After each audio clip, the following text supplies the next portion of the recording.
Today question find RAB across terminals A and B అంటే ఇక్కడ RAB మధ్యలో ఎంత రెసిస్టెన్స్ అనేది ఉందని ఫైండ్ అవుట్ చేయమంటుండో. మనం ఫస్ట్ చూసినట్టయితే 5 ohm 1 ohm అనేది సిరీస్లో ఉంది కాబట్టి ఈ రెండు కలిపితే 6 వస్తుంది. ఈ రెండింటిని మనం ఇట్లా ఇక్కడ 6 అని తీసుకున్నాం అనుకో, ఇది 6 ప్యారలల్ విత్ 4 అంటే ఈ రెండు మనం చేస్తే 2.4 వస్తుంది. ఇప్పుడు మనకి ఇక్కడ 2.4 వచ్చింది అంటే ఇక్కడ 2.4 అనుకుందాం. ఈ 2.4 అంటే ఇప్పుడు బి అనేది ఇక్కడ ఉంది కాబట్టి ఇది ఇక్కడ బి అనుకోవచ్చు.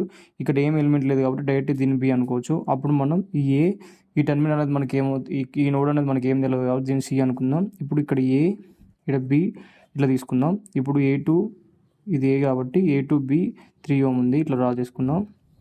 మళ్ళీ A2B 6 ఉంది అంటే ఇట్లా 6 తీసుకుందాం. మళ్ళీ A2C అంటే 1 ఉంది, ఇది 1. నెక్స్ట్ C2B ఎంత వచ్చింది 2.4. నెక్స్ట్ ఏమైపోయింది మనకి ఇప్పుడు B2C అంటే ఇది 12. ఇప్పుడు 2.4 into 12 ఈ రెండు ప్యార్లు ఉన్నాయి కాబట్టి ఈ రెండు మనం చేస్తే మనకి ఇది 2 అనేది వస్తుంది. ఈ 2 1 అనేది సిరీస్లో ఉంది కాబట్టి ఈ రెండింటి మనం ఇక్కడ 3 అని రాసుకుందాం. ఇప్పుడు ఈ 6 3 అనేది ప్యారలల్ ఉంది కాబట్టి 6 3 అనే ప్యారలల్ మనం చేసి మనకి 2 ohm వస్తుంది. ఇది 2 ohm. ఇక్కడ ఏ ఇది బి. ఇప్పుడు మనం ఈ రెండు ప్యారలల్ చేస్తే 2 into 3/2 + 3 అంటే 5 అంటే 1.2. అప్పుడు మనకి ఆర్ఏబి అనేది 1.2 ohms అనేది మన ఆన్సర్. మనం ఇట్లా చేయాలన్నమాట.